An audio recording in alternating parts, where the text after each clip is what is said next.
Welcome everyone to today's PASS Database Administration Virtual Chapter session.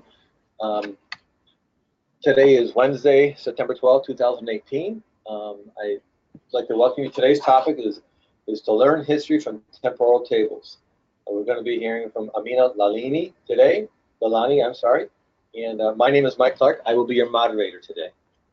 I put up a brief poll. If you could answer that poll.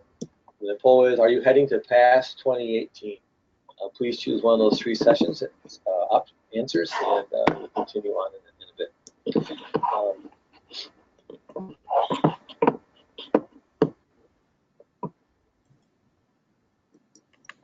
Thank you for those who participated in the poll.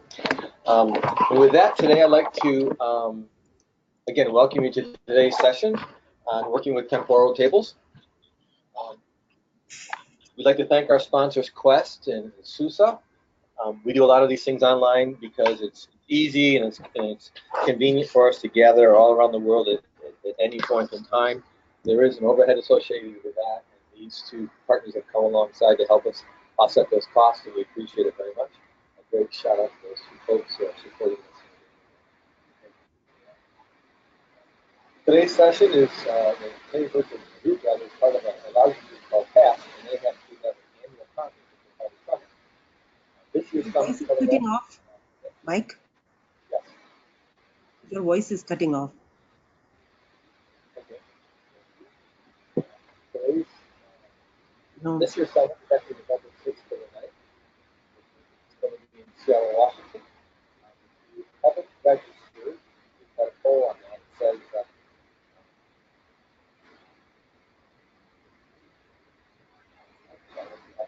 we have a couple of coupons for you to discount codes and enter into your registration page. The first one is if you are registering this year, you have to put in a code to get access to all of last year's session, which is really good. Everything that was presented last year is available online. You put in that first code, you will get access to all that data, all those sessions. The second code, you get a $150 discount on your registration. And the benefit of these are that second code is every time someone uses that code to register, it's a unique code. Both these codes are unique to the database virtual chapter. We will get a $25 gift card that we will raffle off to attendees in our upcoming virtual chapter meetings. If we get 20 of those discount codes, we'll actually be able to get one free attendee registration, and we'll actually give that away as well to one of the virtual group attendees. So that's a little bit of motivation. If you haven't registered, you can take advantage of that, and there's a benefit to this group as well as yourself. PASS is a volunteer-run organization, and so right now we want to recognize volunteers that have gone above and beyond the call of duty. They've demonstrated, high standards, exemplary service and commitment to PASS itself. There's nominations that are open right now until September 28th. If you go to pass.org and click on the Passion Award, you'll be able to put in a nominee. I'd like to encourage anyone to do that if they know someone who's really gone above and beyond Call of Duty. I'm seeing a couple of questions on sound quality. I'm wondering, is that still an issue or has that been resolved?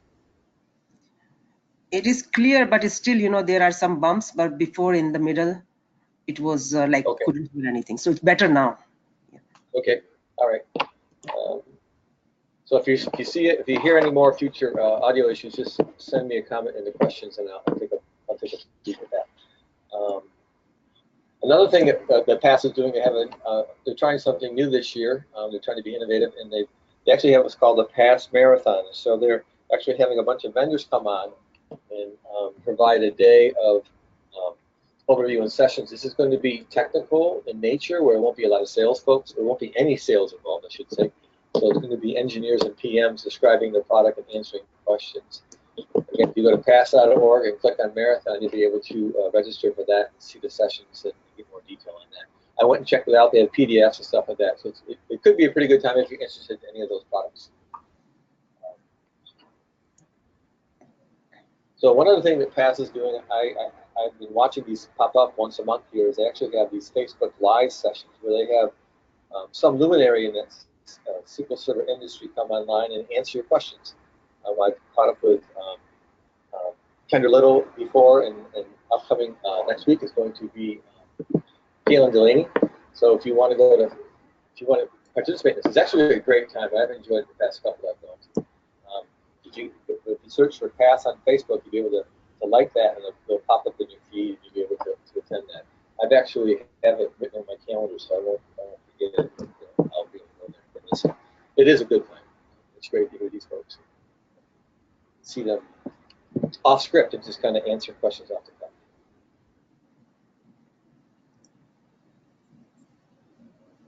So this virtual group is one of 30 or plus virtual groups. There's other areas of interest out here: virtualization, performance, disaster recovery, big data. There's language specifics of Hebrew and Spanish and so forth. So if there's other areas of interest that you want to pursue, you can actually, again, go to SQLpass.org and register and be on their distribution list for their upcoming sessions as well. They're pretty good. I participate in 2 or 3 other ones as well to kind of continue on in my growth.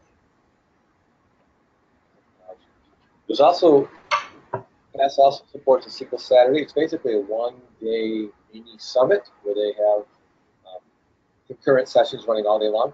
So there are different areas around the globe, actually. So right now we have about 8 to 10 coming up in the U.S., some in EMEA, some in Latin America. And if you're near any of these venues, it's an easier way, it's an easier thing to kind of to reach out on a Saturday. You may not get, you have to get time off from work. I know it could be a personal day, actually a weekend off. But it's a good time. There's a lot of good information, a lot of good training. You get to meet several folks face to face. If you go to SQLSaturday.com and poke around, you can actually see the agendas and the sessions and who's going to speak. So you can pick one that would be very meaningful to you. And if you haven't already, I mean, these are free sessions and so forth. If you haven't joined PASS, it is actually free to join PASS, and then you can actually get more access to these kind of sessions and virtual group SQL Saturday kind of events. The information be sent directly to you, and you can poke around and stumble across them online. It's a great time. It's a great community. People like-minded. There's plenty of benefits where you get to network with other folks. You get to learn new skills, continue to grow your knowledge and your tool set. Again, it's free to join, so if you go to pass.org and look over the Join Now link, again, it's yours, no cost. And they're also online in many venues. They're on Facebook, Twitter, LinkedIn, and so forth. So there's many ways to stay connected with SQL Server. With that, today I'd like to start to introduce our speaker for today.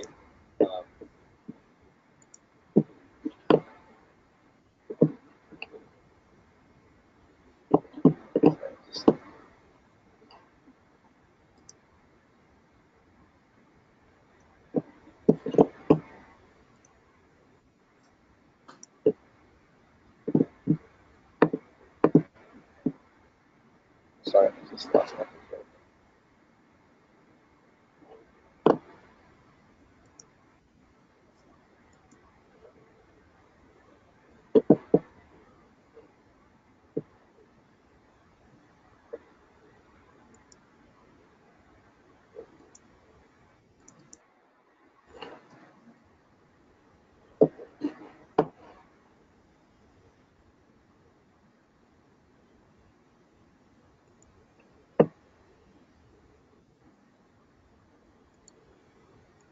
So with that, I'd like to pass the controls over to Amina. Amina, you should have control.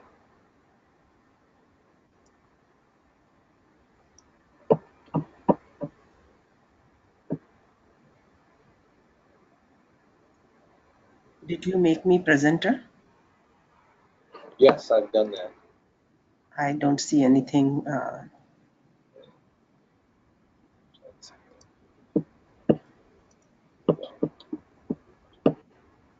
Or show my screen. Okay. Oh, it went away.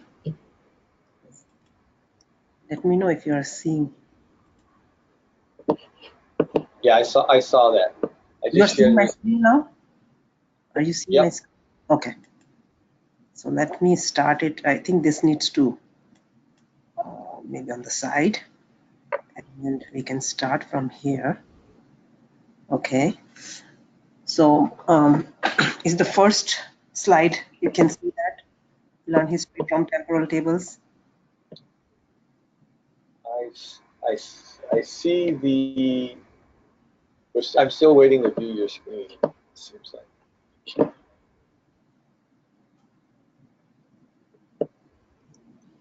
So I see. Can others see her screen? It may just be on my side.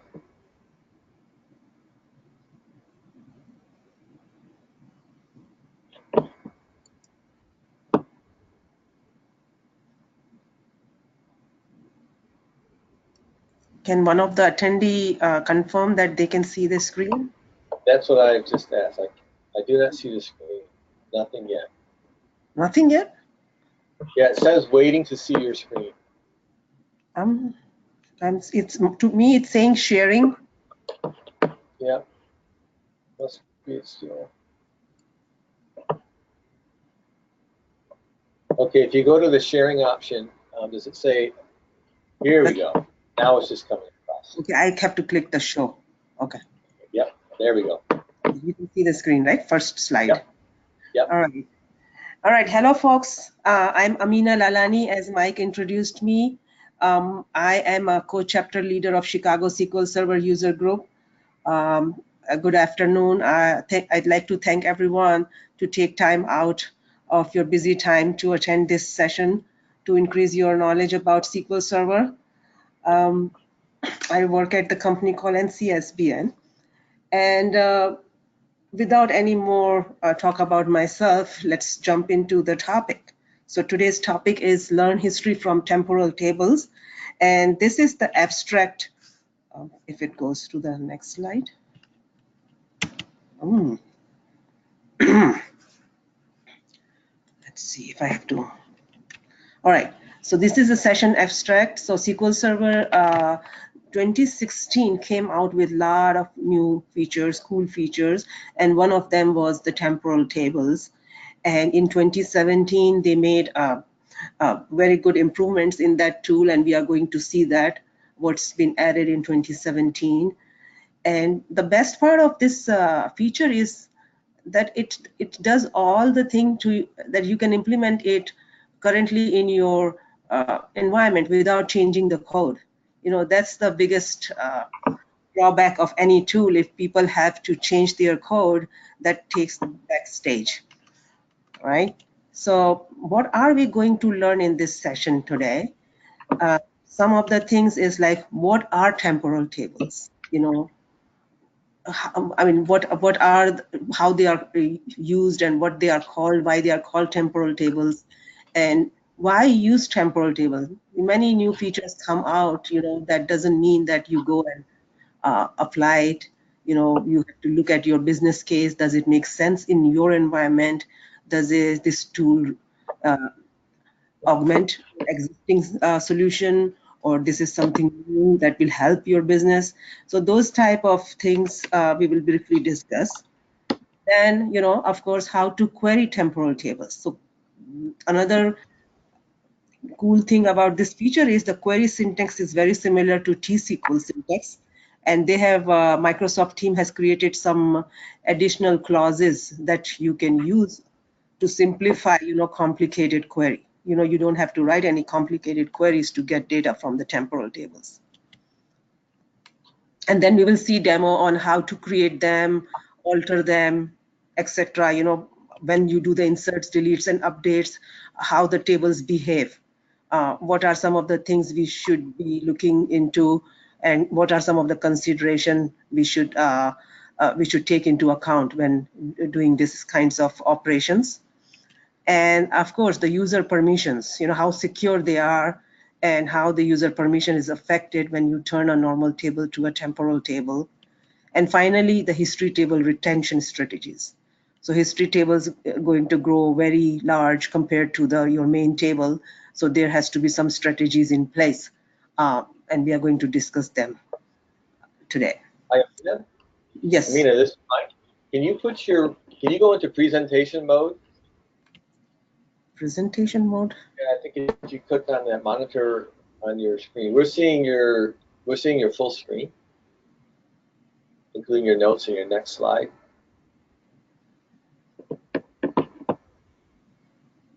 Hmm, I don't know. Okay, no big deal. Let me stop it. Let me stop it and then show task. Well, I don't know if you want to do that. You can continue on the way you are. Then I just think on the bottom, what I see a pen, I see a magnifying glass, and right of that looks like a presentation, a computer. Sometimes that's a presentation button below your takeaway screen. This one here. No, no, no. That's carry on. Let's not worry about that. Presentation Yeah, screen. that's it. Oh no, sorry. I thought that was okay. No, I thought that was presentation. Never mind. Okay. All right. So what is this here? Hide presenter view, or I don't know. Okay, we'll continue with this way if people can see it and if everybody is okay with that. All right. So let's go to the next slide. And here we are going to see that, how the temporal table works. So temporal tables are a history table that gets created automatically by SQL Server when you create the table and add the clause system versioning equals on. When you add that clause, it creates a history table under the main table. So main table contains all your current data and all your historical data. Like if you made a change, like update or delete, it goes into the history table. So nothing goes away. Here, anything you change, update, or delete, everything stays in the history table. For inserts and bulk inserts, it does not go into the history table because they are valid values. And temporal tables have a valid timestamp columns for the start time when the row was valid till the end time when the row was valid till.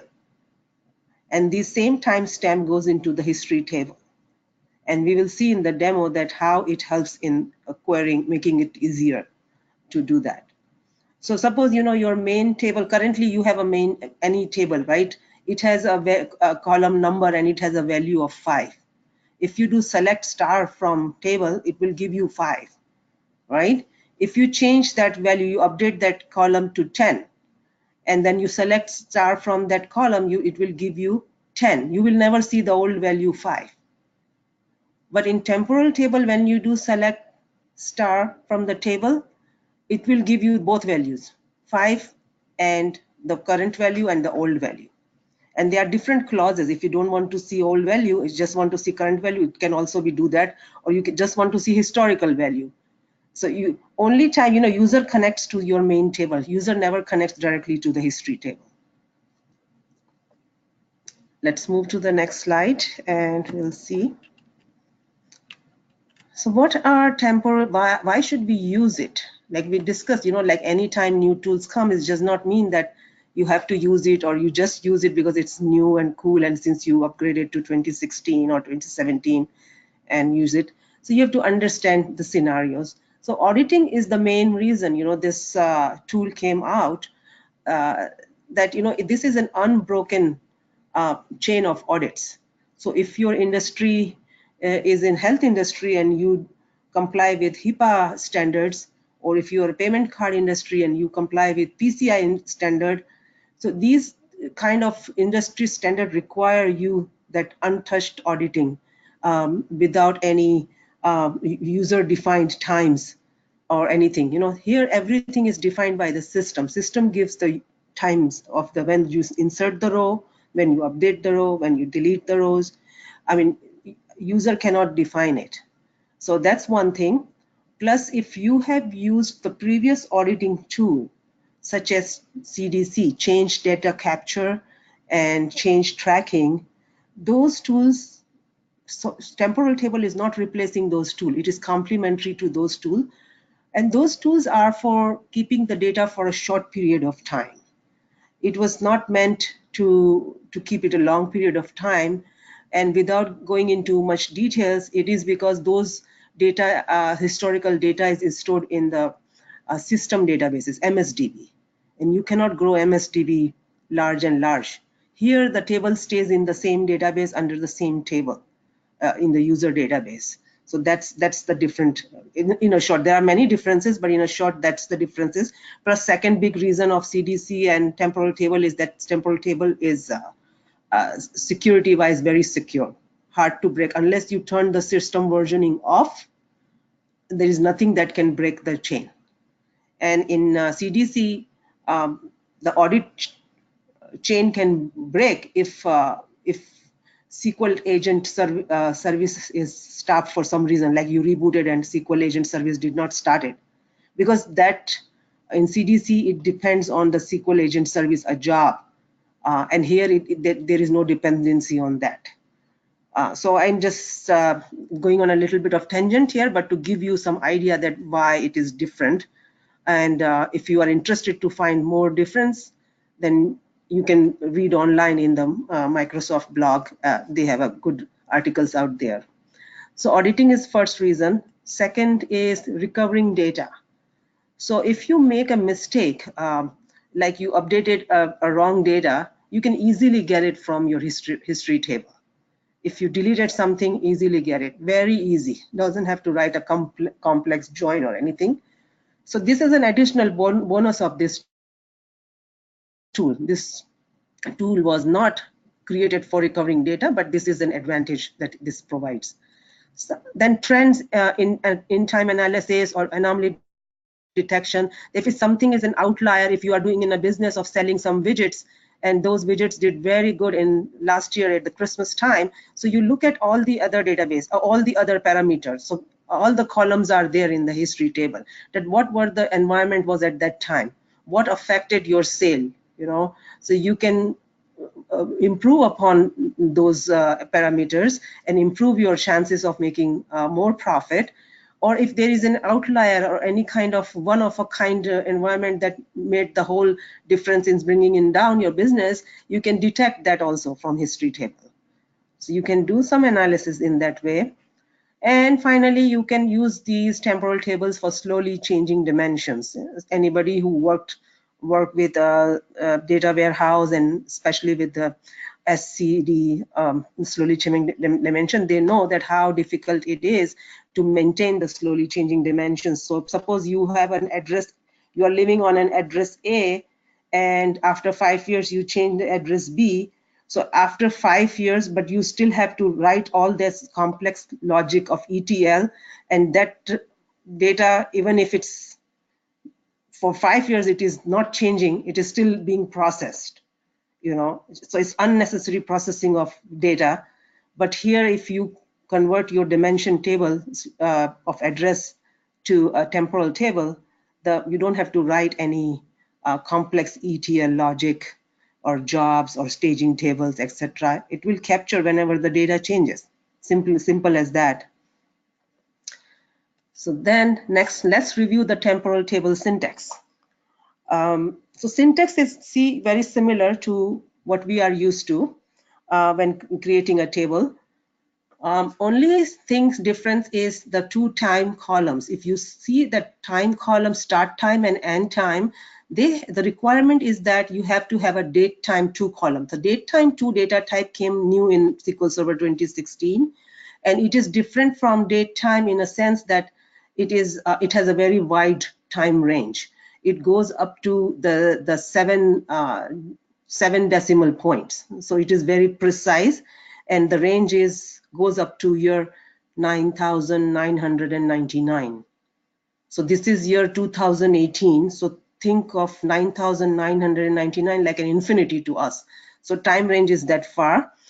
And then you have to indicate, you have to let the system know that this column will act as a start, always as row start time, right? and this is required. Same thing, the end time column also has to be date time too, and you have to define it generated always as row end. The system knows when it queries the table, it knows that this column is act as the end time. Okay, the column name start time and end time could be anything. You can say time A, time B, any name you can give it, but the clauses next to it are important. Hidden is an optional clause. When you use hidden, and then you do select star, you will not see these two columns, start time and end time. If you keep the hidden out, then when you do select star, you will see all the columns. This is done because your existing application, if connected to any views, they don't break if you change your existing base table to temporal table. It is for that. Another thing that you have to define is the period for system time. So you take the start time, whatever is the column name, and the end time, and you define a period of system time. So that tells you that between this start time and this end time, whatever the values are in this row are valid, were valid, or are valid. Okay. And then finally, you have to turn the system versioning on. This is where it will attach the history table by itself. So this is a required clause. And then you can define the history table name. You can give a name to your history table. It is not required. If you leave this clause out, system will still generate the history table. It will just give it a system name. Another requirement of a temporal table that it has to have a primary key column. All right, let's move forward, and it's a demo time. So let's see if we can see the demo.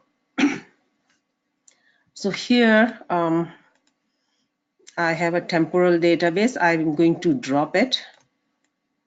Let's see if I can drop it. Okay, so I dropped it. There's nothing there. We'll create a temporal table, and then we are going to create two tables. First is, as you saw, the syntax is similar like that, test temporal 1 table. There are 4 columns, ID 1, customer name 1, start date 1, end date 1. And here I have not given a history table name. Also, I have not used the hidden clause here. So we will see how it looks like in the Object Explorer. In table 2, I have given a hidden clause, and I have also defined the history table name, test temporal 2 history. All right, so we are going to create these two tables together.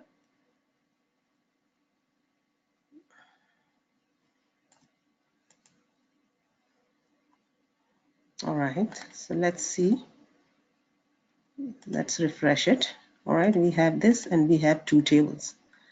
So the indication is what if you have like hundreds of tables in your databases, it's easy to identify that how your temporal table looks. There is a small clock on the table design here, and also system version here.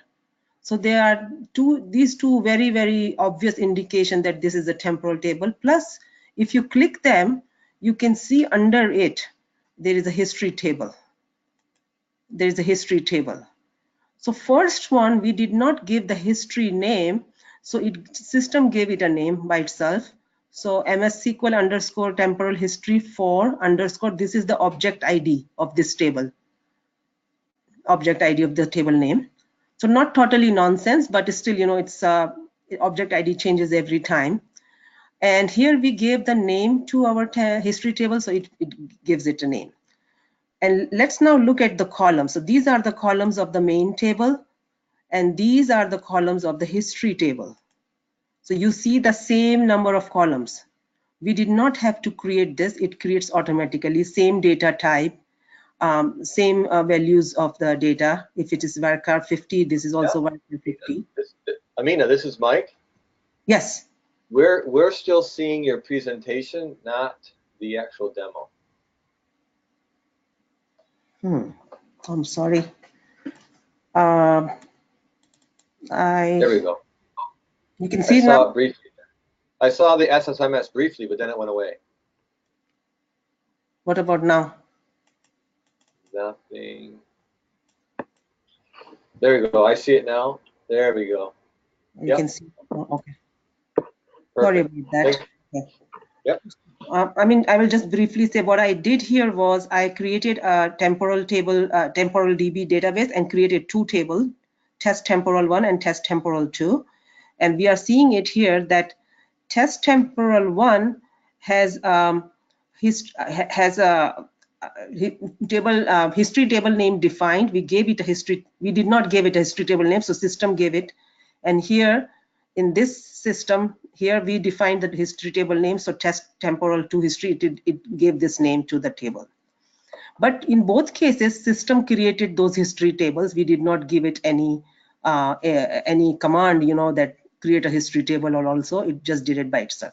Another thing to notice is that when you right click and go to the properties of the history table and go to storage, it is compression type is set to page. We did not define it anyway. So in the main table, it is not. We did not created a compressed table, right? But this is an optimization built in temporal table that system knows that this table is going to grow large, the history is going to go large. It optimizes, creates a page compressed. Second optimization it does is, if you look at the indexes in the main table, this is about the main table. Only there is a primary key ID and the clustered index. And here it creates another index by itself without us intervening it. It creates by itself. And if we script this out, we will see that it is created on the start time and the end time in the history table. You can create your own indexes on the history table, but system creates it because in every query, the clauses that we are going to see, you are going to use, this is going to be used, these columns are going to be used. So it puts in that optimization going forward. So we know that in this table, we did not define hidden for start date and end date. And here we defined for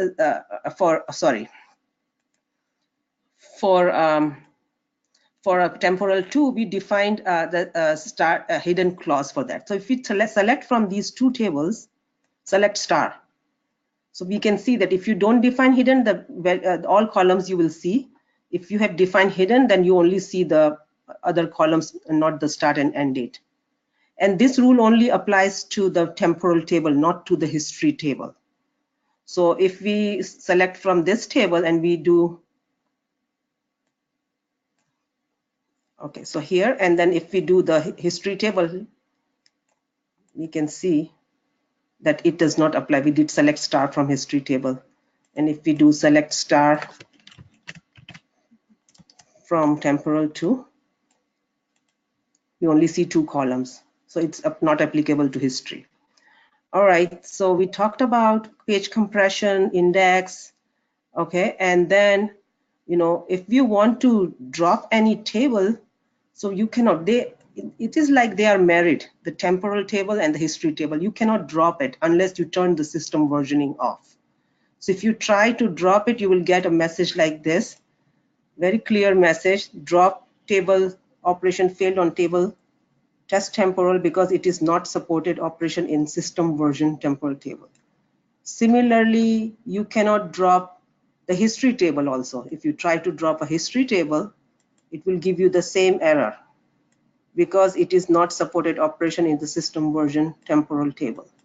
So only way to do this is turn off the system versioning, and then you can drop both. So let me refresh it, and I want to show you one more thing here. One table is dropped, right? Test temporal 2 is dropped, test temporal 1 is still there. And if I right click, usually I see the delete option under the rename. Here's the delete option. We don't see it. So in the GUI also you cannot delete it. Same thing for the history table. There is no, as soon as I turn off the system versioning and now I refresh it, these are two separate tables now, like a normal tables, not married anymore. So you can go and delete it. You can go and delete it. All right. So this is bringing to the next demo, which I have taken the screenshot of. So let me know if you can see my screen.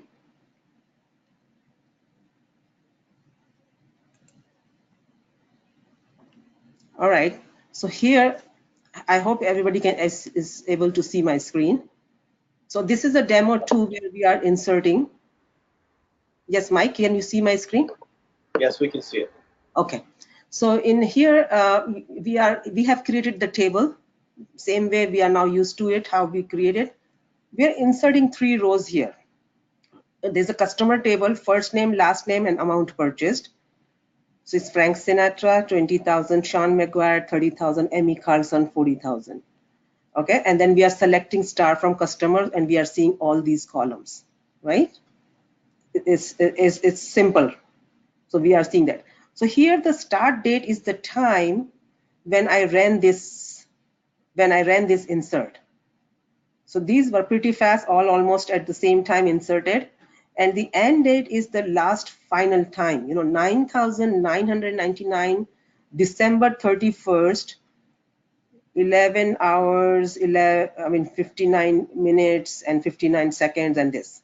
So you see that how precise this time is. So anytime you see this means this row is open. This row is still valid. It is not closed. So when you go into the history table, you will not see 999. Anytime the end date, open date is in the main table, in history time, there will be a closed time, some time value when you run the transaction. So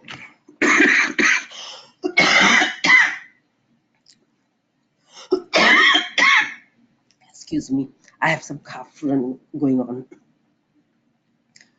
All right, so let's go to the next one. So here we are making another insert.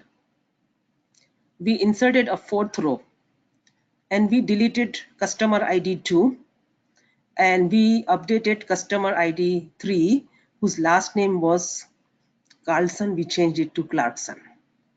And then we are selecting from the customer table and the history table. And this is the result we are seeing. So inserted row, the 4th row appears here, and you see the time this was ran and end date. Deleted customer ID 2, which was Sean McGuire. So it is gone from the main table, but it is available in history table. This was the insert time when this record was inserted, and this is the time that, sorry, to go back. And this is the time when the delete operation was run. Emmy Carlson, name is here, updated to Clarkson. The new value is valid when the update transaction ran, and it is valid. And the old value is valid when it was inserted and then when the update transaction ran. So this time and this time is pretty much same, has to be same. Okay. And if we look at the execution plan of insert, update, and delete, so you see that in insert, it has to do one operation of the clustered index is one operation. And in delete, it is actually doing 2 operations. It is deleting from the main table and it is inserting into the history table. So if you look at the cost of this, I ran this whole in one batch. So if you look at the percentage of cost, insert is cheaper because you don't have to do anything in the history table. Deletes and updates almost same because in updates, it updates the customer table, the main table, and then it inserts the row. It inserts the row. It does not update the row. If this Emmy Carlson's record is updated like 10 times, in main table you will still have 1 row, but in history table there will be 10 history rows for 10 with 10 different values, how it was updated with the timestamp. All right. All right, the third demo is the altering the table. So if you see here that I showed you earlier in the GUI of Object Explorer, then when you create the temporal table, the history table also has the same number of columns, same name, same data type. So look at the first name, Warcard 30 here in both history table and in the main table. And then we ran a command, alter table customer, alter column first name, same simple command, right? And then we are adding another thing, we are adding another column called city. So city is not here, and we are adding it to the customer main table, and we are altering the column of first name. And then this is what it comes out to be when we look at the table again. So first name changed to 200, which we defined, but history also changed, data type changed by itself. So how easy it makes, you don't have to remember to change the data type in history. It does it automatically. When you add a column here, it adds a column in the history table also. It's that simple and it's that easy. That's where the beauty of temporal table is. Okay, so let's go to the next one. Okay, so here, when you are querying temporal table, you are querying to the main table. You never directly connect to the history table. Your application connects to the main table. So regular queries, current data, it shows you when you define a for system time clause in your select queries. This is the clause. When you select star from customer, for system time, and any of these sub clauses, it will get the data from the history also, right? So in the next slide, we can see that as of means point in time. You will give it you will say for system time as of, and you will give it a time, and you will only see the data up to that time from the current table and from the history table combined. There are other sub expression from, to, between, and, contained in. So if you use select star from customer, contained in, and you give a start and date time, this only gets you the data from the history table. It doesn't include the current value in the present tense. And when you say for system time all, it combines all the rows in the main table and all the rows in the history table. And if you have a where clause for customer ID 1 or customer ID 2, it will show you for that row all the current values and all the historical values. Mike, any questions from anyone at this time? Yeah, we have a few here. Okay. One question is when you recover historical data, does a historical data table capture the current previous stored data? This is a little bit older question. So historical data, so I think you're asking the question about the recovery, right? Recovering data Yes. from historical. Yeah, it was much earlier in the presentation. Yeah, so I mean, so it is, we are going to see a demo here. You have to define the ID. That's why there's a primary key ID is needed. So that ID column is in the history table also. So every row, and you will also use the time, right, for system time. For system time as of, you will give it a time that and where ID equals to what. And based on that, you will get the current, the latest one. If you don't want the latest history, if you want it back, you give it that timestamp. I see. Yeah. Okay. What's the second? Is there any? Do you have any suggestions on adding who made the change to the table? Yeah. So this is still not in there, but I think in MS SQL tips, I think Aaron Bertrand has an article to have a workaround. But again, it has like a lot of scripting, and then you have to manage it. Because if you are talking about 1 or 2 tables, that's fine, you can do that. But in our case, like in my company, I'm managing 700 tables and 700 temporal. I mean, it is part of it. Before that, I've had the manual solution. I would create a trigger and the audit tables. So it becomes very hard to do that. But in that manual solution, we used to have that who made the change, from which system or computer it is coming from, which application, and here it is not built in. So you have to do some workaround to include it. And when I posted this question to one of the MVP when I attended one of the SQL Saturdays, and they said that that's why we have the SQL auditing tool. So what you do, you create a policy to audit your history tables, or if you put all your history table in a separate schema, then you just audit the schema. If anybody is touching the schema or anything, you will find out that who made the changes. So that's what I think the Microsoft answer was. Unless it's something new is coming in the new version, we don't know.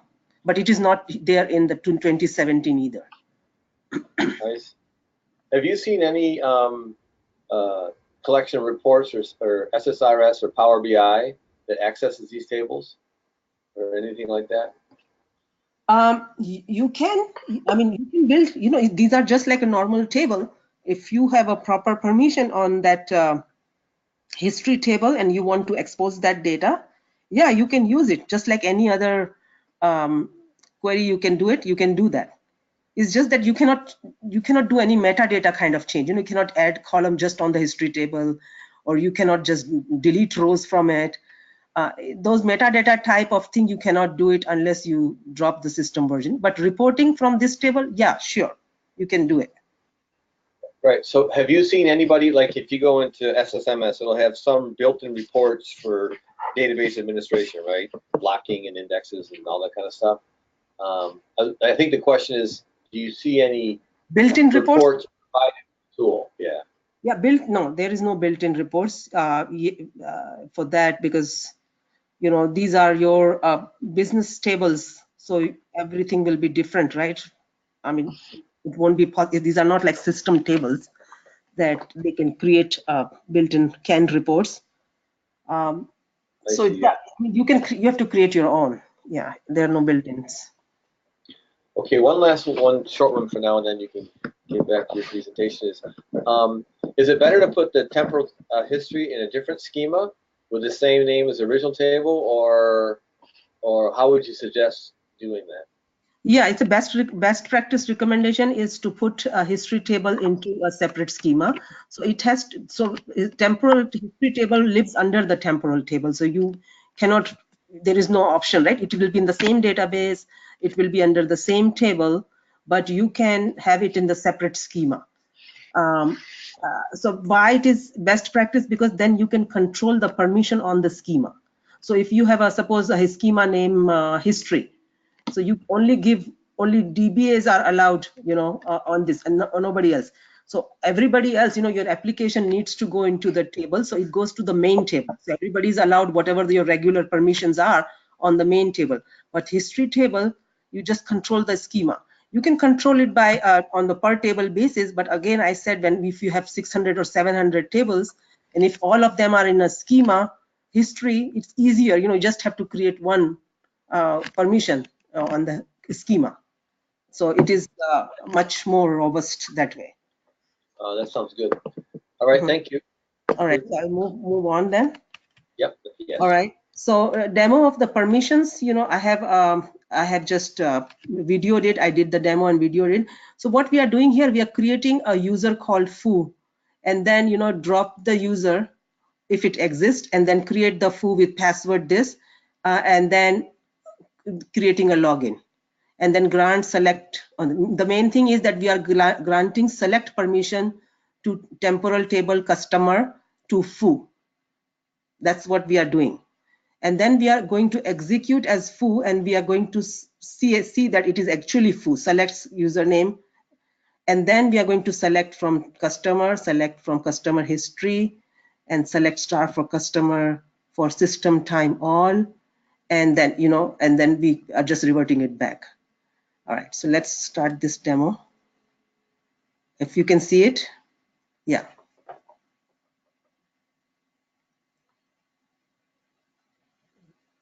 Okay, so we created that user, and then we granted the select. Okay, foo was not present, so that's okay. So it created it. Now we are executing, and we see if it really is the foo.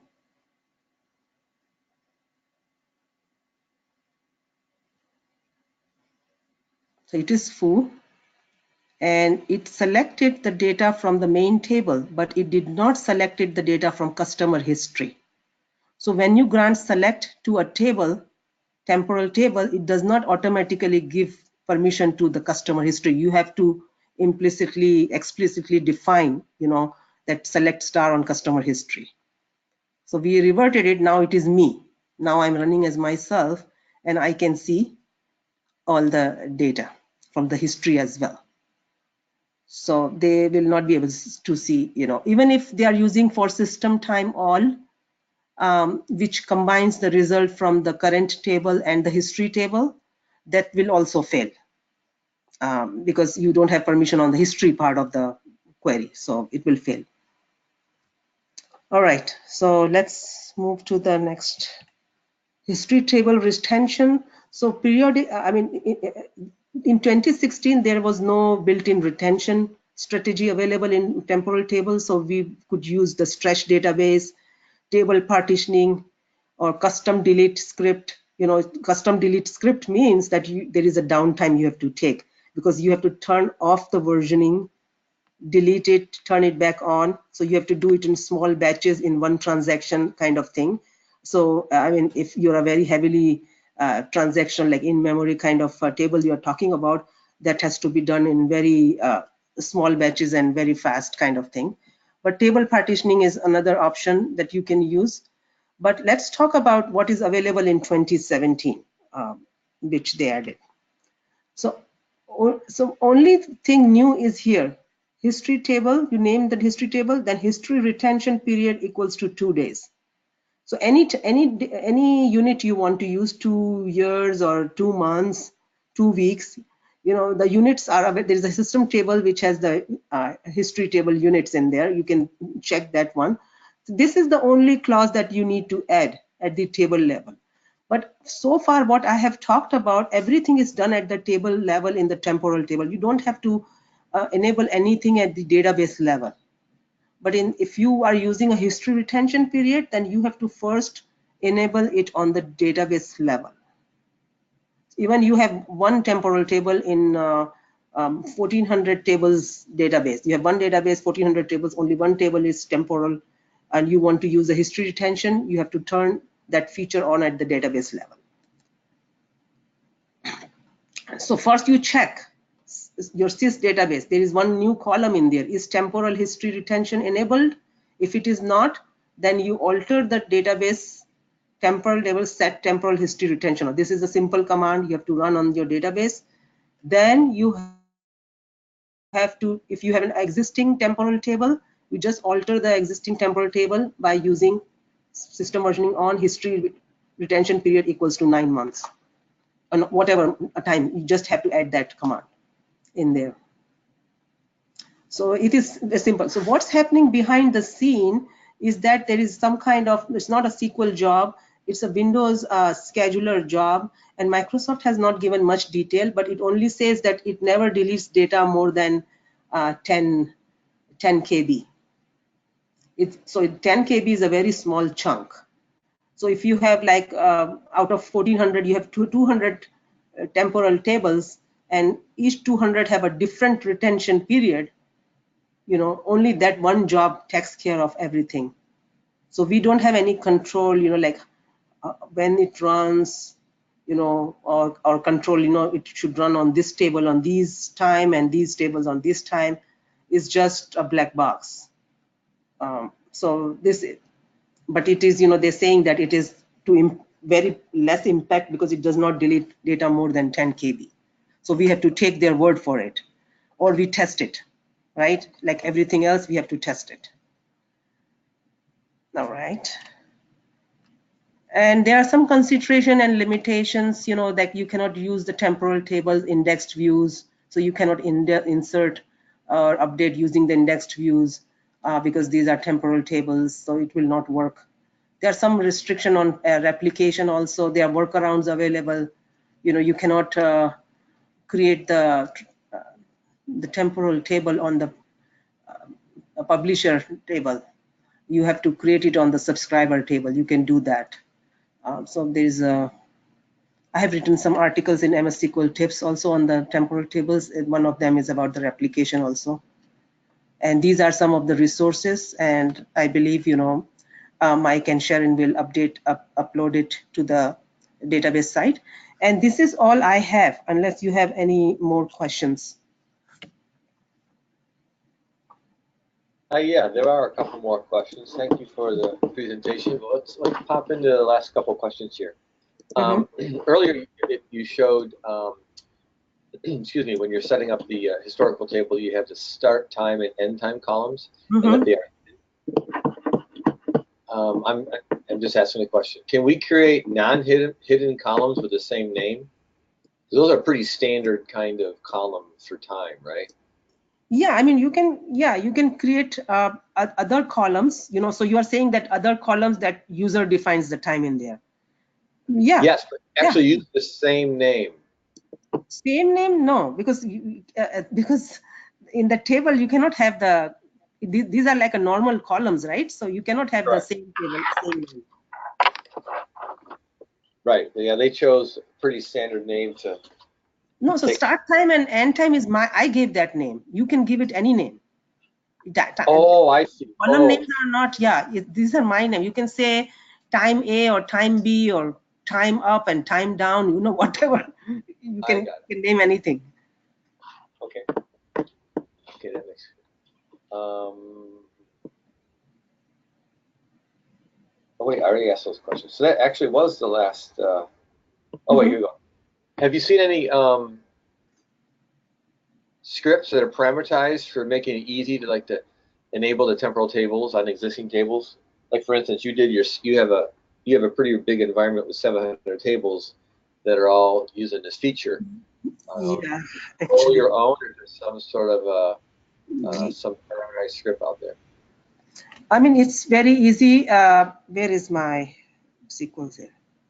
So there was one demo which I did not get to, but will come in there. So this is about the recovering data from the historical was there, and there is the metadata. Yeah, you can create your same existing table. I don't know if I have this in it. Yeah. This whole folder will come. Data, temporal data, insert, update, and delete, create table.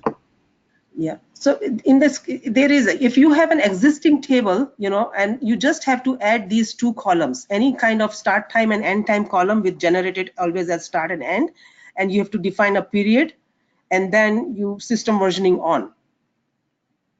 So it and give a table, a history table name or not, you know, it will convert that table into temporal, same as you know, alter table history alter table test temporal, and just, you know, define it. It's very easy. I don't know if it's included in here. Yeah, it is. Yeah, in the script it is included. So this is your normal table, right? You have 3 rows in there, this table, and then you just saying alter table, add start date, you know, this, and end date. You are adding it, and then period for system time, and then you are system versioning on, and you have to have a primary key because this table would show that it does not have a primary key on here. So when you turn the system versioning on, it will fail, and it will also create itself the historic table itself. So yeah, you can convert your existing temporal table. So this script will come with the demo.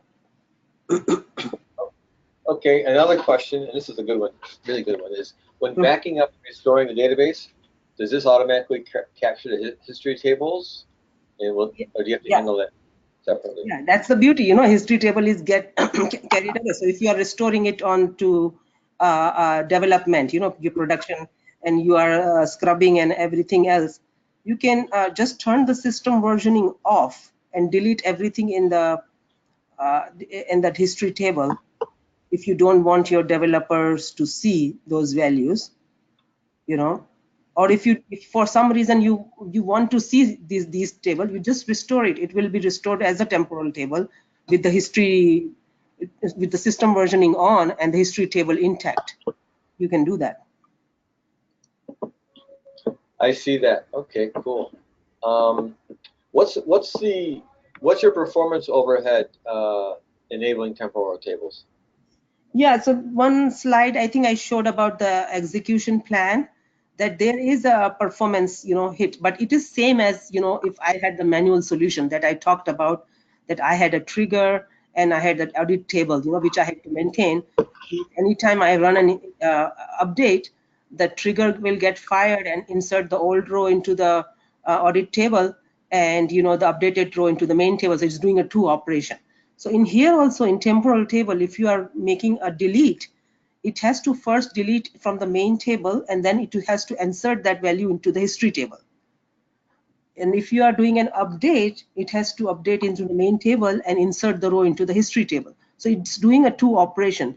So whatever is impact into the manual solution is the same impact on this, but you have to less administrative work that you have to do with temporal tables. Okay, that begs another question. What are the advantages of temporal tables versus change tracking? So temporal table, first advantage is that history remains in the same database, user database, and with the same table. And in change data capture, you first of all, you cannot name it as you wish. It is all system very encrypted kind of way. It is give the table name, and it is in the system database. So when you restore your backup and restore your database, you have to somehow get the table history from the MSDB for that table. And plus, there is a job which is on the production. Suppose this was in production, and if you want to maintain that CDC in the development where you restored it, then you have to bring it there. So it's very complicated. Even the querying is very complicated. It is in like hexa binary kind of thing. You can see there are numbers assigned to insert, delete, and update rows. I'm not saying it is not useful. It is useful, but it is not very, CDC is not very user friendly, and it is not meant to keep data for a long period of time. I see. It is meant to to export through ETL logic to the data warehouse and do the data analysis there. It's good for that purpose. Okay. In your last paper demo there, you showed how to reduce the retention period. 9 days to 2, whatever it was. How long does it take for the old data to be purged? Like if you reduce the days. So I think if you have an existing history table, suppose, and you want to attach it to your, you created a new temporal table, and your application, you have a new application, new temporal table, but you have an old history that you want to attach to the table. So the only way you can, I'm sorry, what was the question? I forgot that one. Yeah, it's so you reduce the retention period of the temporal tables. About how long does it take it to purge out that extra data? So if you're adding it, and if you want to purge it before you add it, you can turn system versioning is not on, delete it, and you turn the system versioning on, and it attaches it. But if you have using this retention period, and if you have like a 100 days of data in there, and you only want to keep like 2 weeks, so it will take time, because I don't know, I have not tested it, but if it is deleting at 10 KB and we don't even know the interval or the schedule, because it runs in the background with minimum, and I'm believing that when your system is not busy, I think it runs at that time. So it's very hard to predict or test this. And I am sorry, but I don't have much information about that. And the last I looked was 2 months ago. So I think I have to look again, research more to see if anything new information came out about that.